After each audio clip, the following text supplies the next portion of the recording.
This is the new TC Pride Podcast, episode 130, on location at Lush for a festival comedy preview with the Big Fat Comedy Hour's Sarah McPeck.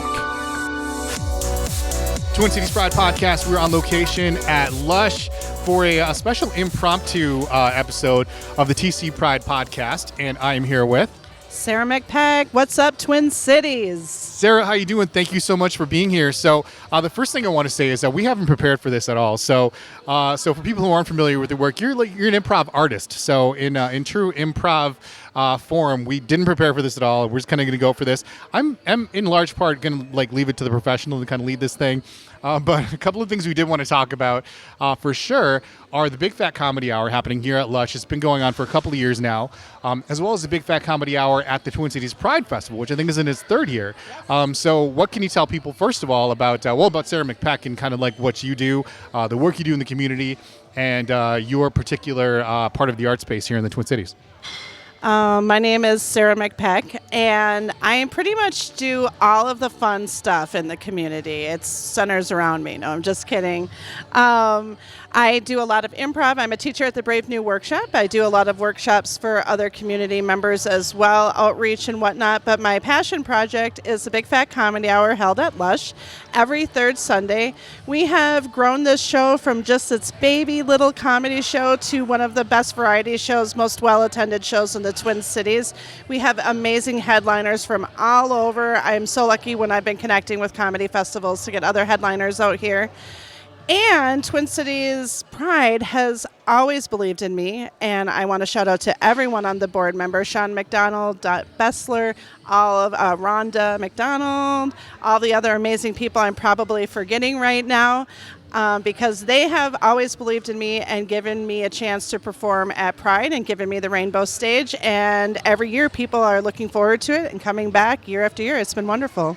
And aside from the Big Fat Comedy Hour providing a space for queer comics and drag performers to perform, you're also giving back to the community every time you do this. Yeah, every Big Fat Comedy Hour.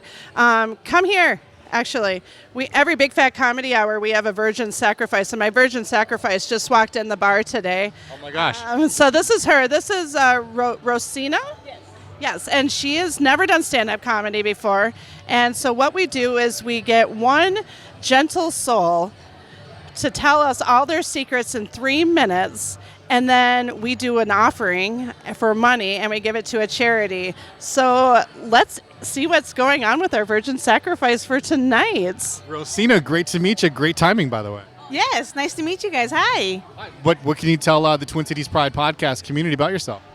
Well, I'm Rosina, and this will be my first time, and I have a really good setup for everybody. So you're all ready to go. 3 minutes doesn't seem like that long, but let me tell you, when you're on stage, I bet you can seem like a really long time. Oh yeah, I'm expected to be very nervous, but I'm excited. I can't wait to do this, and I've been waiting for it. So, and I have to say, your makeup is on point tonight. So I think that's incredible. Thank you. Yeah, I made sure that it was very there. That's right. She's ready for the stage, everybody. Well, thanks for stopping by, Rosina. We'll see you in a little bit. Thanks, Rosina. Awesome. And, hey, Amanda Costner just walked by. She's our headliner for tonight. Amanda, what's up? You might know Amanda Costner from Champagne Jamboree, the other half of my lesbian musical duo. You're the champagne, she's the jamboree. Is that how that works? Yeah, I am the champagne, and she is the jamboree. What's up, Amanda? Hey, how's it going? That don't mean I'm not classy, though. No, she is totally classy. Something interesting about the Champagne Jamboree is that, so for the very first time, so I'm usually on this side of the interview. Actually, it was on the Champagne Jamboree podcast not too long ago. For the first time, you guys had me on the other side of the interview. It was crazy. It was cool, though. Ryan was so nervous. It was great. I totally was. Yeah, we had a blast. You're a great interviewee as well as interviewer. Thanks so much. I told my story about driving my friend to California, going through Texas, and you guys made up a little song about it raining pancakes in Texas. It was pretty cool. It was. Was it like... That's what comes to mind right now. Something like that, yeah, absolutely. It was pretty lit, yeah, absolutely. And I understand, so Amanda's actually headlining tonight's show. Yeah, Amanda is headlining. Yeah, I'm going to do some solo stuff. We're also going to be doing some crazy antics together. It's going to be a mixture combo, awesome sauce, Les Fest. And Amanda actually just recorded her first comedy special. You want to tell the people about it, G? Yes, it's called Lesbian Jesus. It's my comedy special. It's going to be available on Amazon Prime this summer, probably June. Awesome. Watch out for Amanda Costner, everybody. All right, get out of here. It's my time to shine. Thanks so much, Amanda. We'll see you soon.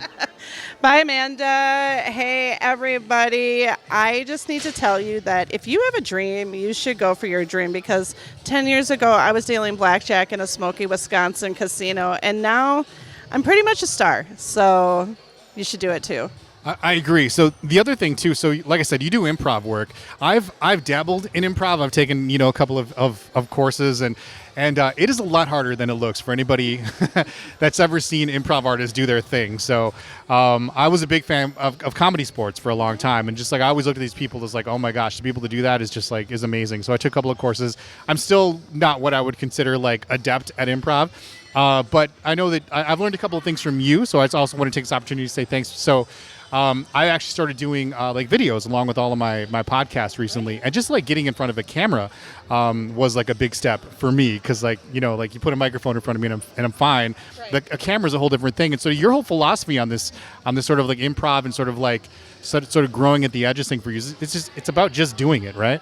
Yeah, totally. It's just doing it, saying yes and to everything. As far as camera work, I honestly, camera on stage, I just completely remind myself that you're talking just like you're talking at any other time in your life. And that's all you have to remember. You know how to do that. The camera means nothing. You do a lot of like actual Facebook Live stuff. That we're talking before. Actually, as you were pulling in here, we're talking about your Rascal series, which has been a hit recently. Yeah, everybody. I recently suffered a stress fracture on my tibia, and my dad, R.L. McPeck, shout out Randy, got me a used Rascal from one of his friends. If you don't know what a Rascal is, it's an electric scooter. In the back, it says Mitzi's Go-Go Machine, because it was my dad's friend's mom who passed away. Rest in peace, Mitzi. Thanks for the Go-Go Machine. It has been making my life much better. I do property management for a day job, and I have to drive around a lot on my scooter. We just have a fan dropping by. Come on in, Charles. Charles is a big fan of the Big Fat Comedy Hour, who's actually on our first Big Fat Comedy Hour. We're doing an interview, Charles. But Charles has... He's carrying something here. Yeah. Charles is a great fan and friend, and he bought me a Foot Spa Plus to help me get better during my convalescence, and he's dropping it off. Oh my gosh. Charles, how you doing? Good. How are you? And what do you have here? What make and model are we rocking here? It is a Dr. Scholl's Foot Spa Plus. Awesome. So this is like top of the line here. It is top of the line. I have to say, I'm living the dream. Look at these awesome people that support the Big Fat Comedy Hour and myself. That is awesome. Charles, thank you so much, and I will talk to you afterwards. You can just leave that here. Awesome. Thanks, Charles. So what can you? So it's so funny. So like it's those things that you wouldn't expect to be like a big hit, but all of a sudden like you've got all these people following like your Rascal series. Oh, yeah. Back to the Rascal. I'm so sorry. When people rain gifts on me, we just have to take a moment. Yeah. So I have been going Facebook Live, and at first I have to say using a cane and using a Rascal was a big blow to my ego. I bet, yeah. Yeah, it's hard getting older as it is. And I'm often dating a couple decades underneath my age, so I'm always trying to... Was that you that said like dating is like a thrift store? Facebook, was that something? Oh, I don't think it. Oh, yeah. Dating after 30 is like a thrift store. You try to find the thing that is like least damage and the least smelly or something like that. Something like that, yeah, I saw that. It seemed to resonate with a lot of people. I think so. But during the day at my day job, I'm always trying to find a way to fit all of my life into everything I have to do. So when I take my break to go get my coffee, I put my phone in my Rascal basket. And it's really awesome because the steering shift looks like a giant like snake in between my legs, this like corrugated snake. It's a little phallic, but hilarious. And gets my face at the worst angle, every double chin I could possibly have. But it's funny. And I've ran into a few doors, and I take people on the road with me, and we have a great time.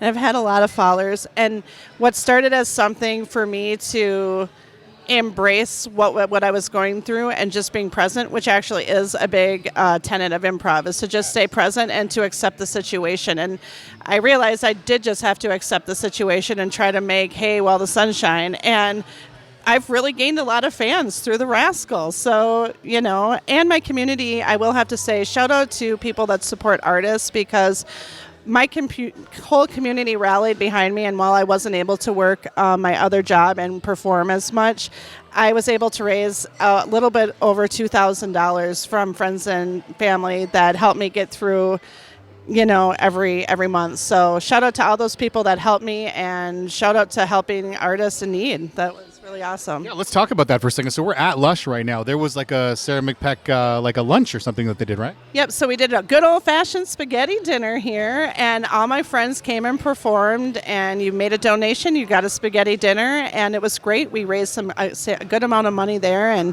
more than anything, and I have to say, my 7-year-old niece came and performed stand-up comedy that night, and she stole the show. It was awesome. She's definitely got it in her blood. But more than anything, things of this nature, and the fact that Lush stands behind me and are willing to put that up for me and support the people that produce shows for them, says a lot about them, and I'm really thankful for my community here. Yeah, so there are a couple of things, right? So like one is that you're able to take something that most people would see as like a negative situation, right, with the stress factor and sort of these sort of negative experiences you've had recently. You've been able to turn them into something positive, which I think says a lot about you in general. And then this idea that we really all do need to stand together as a community. It's funny, we were talking a little bit about this, the acronym, sort of before we started recording. And so there's a lot of different letters in this acronym, but we're really at the end of the day, we're sitting here at Lush, surrounded by all the flags. There's a couple dozen flags in the air, right? But we're really all part of one big community, and it's really important that we all stand together and help each other out where we can. Yeah, absolutely. I can't preach how in this polarized climate that we have, that we need to start meeting people in the middle, and we need to start rallying behind our communities, because I think the only chance that we have to survive what's happening is to build stronger communities. So start giving back to the communities that you're in. That's the most important thing, I think. I mean, we also talked about that fundamental of improv, that yes and too, right? So I mean, there's probably an element there where it's yes, accepting that things are the way they are right now, but trying to make the best of them and sort of improve upon the situation any way we can. Yeah, absolutely. I think that's very well said. It's confusing for me when you speak so well, Ryan. It doesn't always happen. Yeah, it's you're throwing me off tonight. You're just like a poet tonight or something. Well, what's funny too is it was a couple of years ago that we first did this. So we'll throw back, make sure you listen to, and that was actually one of my favorite episodes ever out of 120 something episodes we're on now. You were just starting the Big Fat Comedy Hour. You had just released your movie, or was like a pre-release of Project Q. Right, and so we were able to interview some of the artists from the film there as well. And it was a couple of years ago, so things politically were just kind of starting to shift a little bit. And you kind of talked about the importance of us kind of making the best of that situation, regardless of kind of how things were and how things were going to be. Here we are a couple of years later. Where do you feel we are now compared to then, given sort of what your predictions were about where we might be now at that time? Well, that is a very heavy question, Ryan. I think we continue to grow stronger. I think, if anything, this catastrophic government system that we've been in has made us realign with each other and hold on tighter and realize that together we can make change. I think it was really easy for a while to just kind of rest back and think Obama's got us in a great spot. Everyone's going to get rights. It's all going to be okay. And I have seen the queer community. I've seen the comedy community. I've seen a lot of communities get tighter and stronger. And I love that. As much as we do have a lot of polarizing forces, it's wonderful. I think we are going to take over the world. Gay people, basically. Sorry, Ryan, but you're on the right side of the law. Ryan's an awesome ally. Hey, we have our stage manager for the Big Fat Comedy Hour coming through. She's a little awkward, so just don't pay attention to her. No, I'm just kidding. A little. Hey, everyone, please let me introduce to you one of my stage managers, Ida Sansom. Happy to be here. Thank you. Ida is thinking about starting stand-up comedy. Ida, do you think you're going to follow through on that? It's a great question, Sarah. I'm not sure. It depends on opportunities that present themselves. I've got a set all ready to go. It's just life gets crazy, you know? It's hard to make time. But honestly, I love supporting local comedy. Number one, huge fan of local comedy. I love coming out to see local shows. The Big Fat Comedy Hour is one of my favorite things to do. It's actually where I met Sarah. I approached her at a bar. I was like, wow, I love what you do. I love what you've done out there. I love the groups of people that you bring to the scene. It's so much fun. And your Virgin Sacrifice is a great way for local comedians to get their start. Oh, yeah. Ida, you were a Virgin Sacrifice, weren't you? Wow, yes, I was. I had not forgotten that. No, that was actually a lot of fun. If anybody was out, that was November 18th, 2018. I'm never going to forget that day. A couple days before my birthday. That was a lot of fun. But it's also like there's going to be a Virgin Sacrifice tonight. Who is it? Rosina. We already talked with her. Oh, cool. Rosina. Right there. Cool. Yeah. I think I saw her earlier. She is fabulous. Yeah, you are right. I'm excited to see her tonight. All right. Well, thank you for stopping by, Ida. You're just the bee's knees. You got it. So, Ryan, are you going to stick around for the show tonight? I'm going to stick around for a bit for sure. So, I mean, this is just, so we've already talked to a few people here. So this is a collaborative process, right? So, I mean, everything I do, I love to collaborate with. I'm a solo artist, but my biggest passion is bringing people into the queer community. If it's somebody who needs a helping hand, to say, hey, come here. This is a fun place. This is a safe space. If it's connecting people in comedy, if it's saying, I believe in you, you should try this, you should do this. You might not do it forever, but whether you do it forever or you do it one night, you're going to be so proud of yourself that you did it and you tried something new. And I think that is all what life is about. Trying new things, having fun, being scared. absolutely. So, and just to wrap up, we were talking about before too. So one of your predictions was that, you know, the queer community, no matter what part of the community, that especially within like the arts community, that they were just going to get fiercer and louder and prouder about doing the things that you do, and that nothing was gonna hold that back. I think what's happened with the Big Fat Comedy Hour is sort of like a representation of that, bringing those people into the fold. And providing those opportunities for people to be fierce and to be loud and to be proud of who they are. Well, that makes me so happy that you see that, because that is everything that I want to do. We are able to pay people. Shout out to Lush for believing me and giving me a budget that we can actually pay artists what they're worth. Shout out to the people that come and keep supporting live comedy. And I agree. I just want us to all be friends, all have a good time. We might go to bed at night and still deal with our own traumas and shit, but every once in a while we can get out and get together and laugh and just forget about it all. And before we shift to the festival, so you've actually picked up a couple new gigs lately. So there's a place in St. Paul actually that has been a big part of the queer community for a long time, that recently sort of shifted ownership, but still has a strong commitment to the LGBT community. You started hosting a show there. Maybe we talk about that for just a second.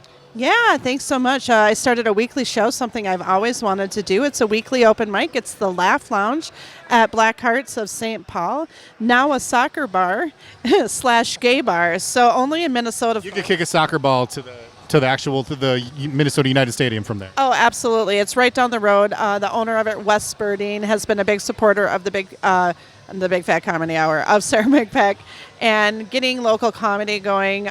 He, again, also provides us a budget to bring in a headliner. So it is local comics working out their stuff. You know, sometimes it's hit or miss, but we're always going to have a headliner that comes in at the end and finishes out the show. It's free. It's free for you to come and sign up. And it's been super fun for me. And it's also a way for me, who's so busy, to be connected with other comedians too, where they're kind of coming to me every week. So that's been a smart move on my part, because it is hard to be in a million different places at one time, which is me. No, I hear you for sure. And this was the townhouse. That's the townhouse. Yep, used to be the townhouse. Actually, the townhouse was and this bar where I had my show was the very first gay bar I ever went to by myself. I was scared to death. Nobody talked to me. It was before cell phones, and I have to say, before I went into this bar, I had a very different expectation of what was going to happen. I didn't know what was going to happen, but I figured this package here would be quite the panty dropper. And let me say, folks, it was crickets. I didn't know what to do, but I will. Which happens sometimes. It does happen sometimes. Yep. I think also I'm very femme presenting, and that is sometimes a problem in the queer community. That people don't read me as being a lesbian. They're just like, oh, this poor girl wandered it off the street and walked into a gay bar. Let's just leave her alone with her French twist and her pink Nike shoes, because that's what I wore. And yeah, so it's kind of fun, like full circle. 10 years later, I have a weekly show there, and I'm a very well-known lesbian, and I love it. And I also met one of my best friends there that night, who still continues to do all of my websites and graphic design for free. Thank you, Erica. I love you. Erica, we need to talk. Yeah. Yeah, I mean, don't be taking my connects. All right, sounds good. Work your own deals. Sounds good. So they're obviously their new ownership, right? So I know you like to shout me out as your awesome ally. I think I'm just an ally, but how important is it you think to like the queer arts movement to have those allies in those places that are able to provide those spaces, right? Like I've talked to other people on some of my other podcasts about how important those spaces are, just the actual physical location and space. To have that platform to perform, how important are those relationships with those allies to be able to have those places to perform? It's amazing because our allies can help us grow so much. Also, by reaching out to their community, it seems silly, but like once you really get to know a person, whatever marginalized identity they are, you start to see people as humans. And I think if we all just take away the labels, the gay, the straight, the Republican, the Democrat, the whatever, and start seeing each other more as humans, we can do a lot. As far as our allies, we need our allies just as much as we need each other. And we need that because you can't have a full community unless everyone is involved. So I am very accepting of straight people coming into our spaces as long as they're respective of our... I don't think I said that word right, but as long as they're respecting our spaces, people like you, people like Wes, it's amazing, and I love it. I love celebrating that you want to celebrate us. That's wonderful.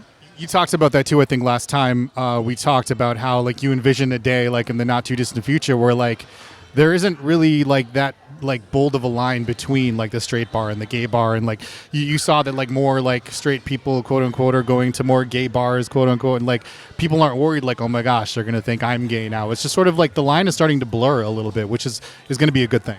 It's wonderful. It's like we don't need our spaces anymore to just be safe on a regular basis, but we still need our spaces as much as any group needs their space to just be together and totally do our thing without any question, really. And about the biggest space there is every year is the Twin Cities Pride Festival. Let's get back to that. So you've been involved on the Twin Cities. So this is the third year now of the Big Fat Comedy Hour, actually on the Rainbow stage. Why don't we talk a little bit about that and kind of how that all started and kind of what's coming up this year? Well, it all started by me reaching out to the Pride group board. I guess that's a better word for it. This was just another example of you just kind of putting yourself out there and just being, right? Yeah, this is like, Improv 101, just putting yourself out there and just doing it. Mm-hmm. I was still a relatively unknown comedian.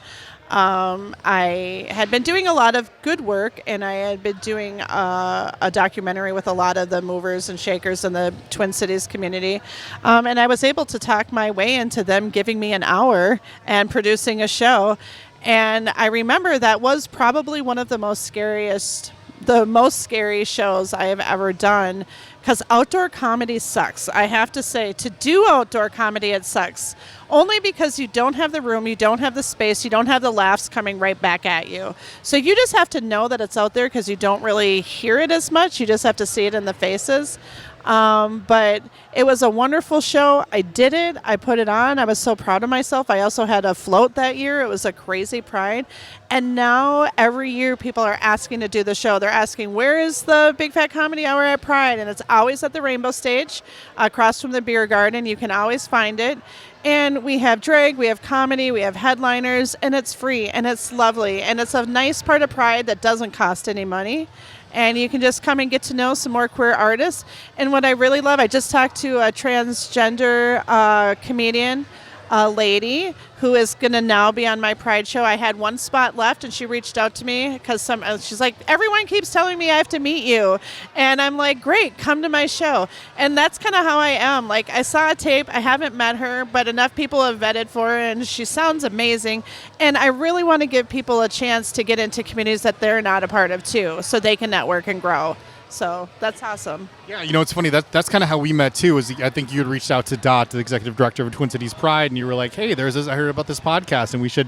Right. So that kind of goes back to your whole philosophy about just going for it, right? Kind of like you said right at the beginning of our episode here, right? If there's something, if you have a dream, if you have something you want to accomplish, just go for it. Yeah, no one's going to hand your dream to you. It's the squeaky wheel gets the grease. Open mouths don't get fed, or closed mouths don't get fed. Closed mouths don't get fed. You hang around a barbershop long enough, you're bound to get a haircut. That's been my philosophy back to my dad, who got me the Rascal. He actually helped my brother get started as an accordion musician and become pretty well known. And I really watched how they did that, and I kind of applied the same thing to my comedy. I mean, if you can make the accordion sound good, I mean, you can. So let's talk about this year's stage, Rainbow Stage, Big Fat Comedy Hour at the festival this year. Maybe we could shout out a couple of the artists that'll be performing this year. Yeah, thanks so much. So on Saturday, the 22nd, we're going to have Marsden Kelly from Chicago headlining. We're going to have Megan Anderson from Dykes to Drag is going to be on the show. Christy Bartleby, one of my students from the Brave New Workshop. Shrew T. Iyer, who has been an awesome new performer. And then on Sunday, we're having Dwayne Duke, a headliner from Florida. Akeem Woods, a headliner from L.A. We're having Ashley Henderson, a comedian that is bomb. She's taking over stages left and right. Guarantees she's going to be nationally known in probably under 5 years. And it's just going to be a killer show. And the best part, just like the Big Fat Comedy Hour, we're all friends and it all shows, and we're all having a great time and bringing you along for the ride. And every Big Fat Comedy Hour at the park, we raise money with our Virgin Sacrifice. We give it to a charity. Up to date, we've raised over $2,500 to give to local community groups where, you don't think that $63 or that $87 a show made might make a difference, but it really does. We do a lot for Queers on Wheels, and they take homeless LGBT youth out to the roller garden, and they buy them pizza, and they let them skate and just be kids and get to be in a safe queer community. So that is amazing to me, and thank you to my audiences who pull out their pocketbooks every show and throw a couple dollars in there, and sometimes more than a couple dollars, and that means so much to me. Thank you. Sounds like you're getting some really strong sort of national representation with this whole Big Fat Comedy Hour thing too.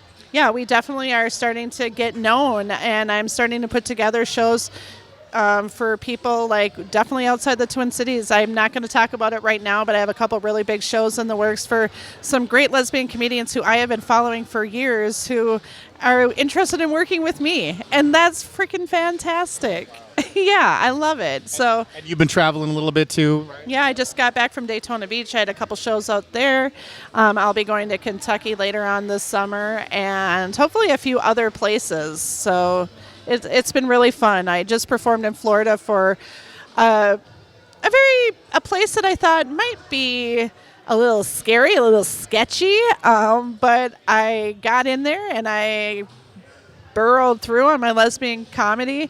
And there happened to be two lesbians in the room that came up, and one was crying. One gave me a kiss and said they're like, we never have anyone like you here.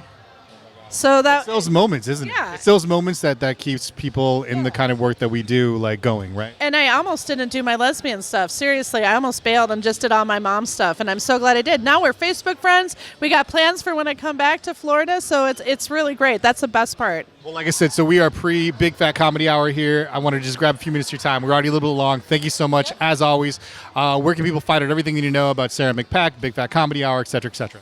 So just go to www.sarahmcpeck.com, Instagram Sarah_McPeck, Facebook Sarah McPeck, Twitter Renegade Hippo, and just mostly come to Lush. You'll always find me here, and it's an amazing space. Shout out to Ken Darling, Brian Johnston, and James Nelson. You guys are fabulous. We've always been huge supporters of the Twin Cities Pride podcast as well. Hashtag It Takes a Village. Thank you again, Sarah. Good luck with the show tonight. I'm sure we'll talk to you again soon. Thanks, and good luck with everything at the festival this year. Thank you so much, Ryan. Have a great day. The TC Pride Podcast is a production of the Non-Pod, nonprofit podcast community, and Twin Cities Pride. Subscribe now on iTunes, on Android, or by email at tcpridepodcast.org. Because we're in this together.